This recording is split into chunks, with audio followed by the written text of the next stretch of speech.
મારું નામ હટીલા નરેન્દ્રસિંહ વાલચંદભાઈ, ગામ નવાનગર, તાલુકો ધાનપુર, જિલ્લો દાહોદ। હું પહેલાં ચીલાચાલુ ખેતી કરતો હતો। પછી ચીલાચાલુ ખેતીની અંદર આપણને કોઈ પણ જાતની આવક નહોતી। પછી જ્યાં આત્મ પ્રોજેક્ટની અંદર જોડાયો ત્યારે અલગ અલગ જગ્યાએ જઈને મેં તાલીમ લીધી। એક ચાલિયામાં પણ સુભાષ પાલેકર નામના આપણે એમને ટ્રેનરે એમને પ્રાકૃતિક ખેતી વિશે માહિતી આપી હતી। પછી આત્મ પ્રોજેક્ટ દ્વારા ખેતીવાડી અધિકારીઓએ પણ પ્રાકૃતિક ખેતી વિશે માહિતી આપી।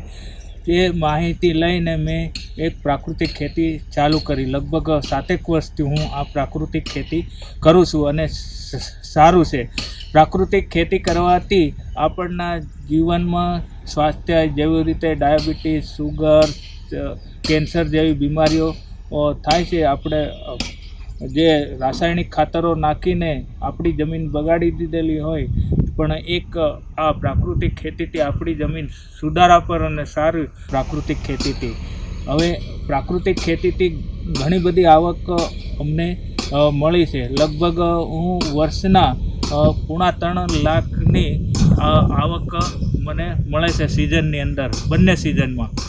તો હું દરેક ખેડૂત ભાઈઓને એવી અપીલ કરું છું કે આપણે સ્વાસ્થ્ય સુધારવા, આપણે ભવિષ્યની પેઢી માટે જો આપણે જમીન સારી રાખવી હોય તો આ પ્રાકૃતિક ખેતી અપનાવવા જોઈએ। આ દેશી ગાય દ્વારા જે આપણે દેશી ગાય આધારિત આપણે જે પ્રાકૃતિક ખેતી કરીએ છીએ, ગાય આધારિત લગભગ 30 એકરની અંદર આપણે ખેતી કરી શકીએ છીએ। એટલે જેમ બને એમ પ્રાકૃતિક ખેતી કરીએ તો આપણને સારામાં સારું રહે અને ભવિષ્યની પેઢી માટે પણ સારામાં સારું।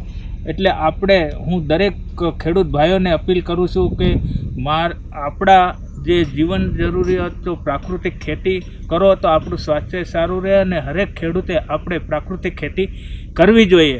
એટલા માટે હું આપ સૌ ખેડૂત ભાઈઓને, જે દાહોદ જિલ્લાના કે કોઈ પણ રાજ્યના કે દેશના ખેડૂતોને અપીલ કરું છું કે આપણે હવે પ્રાકૃતિક ખેતી અપનાવવાની રહી છે। એટલું કંઈ હું માનું।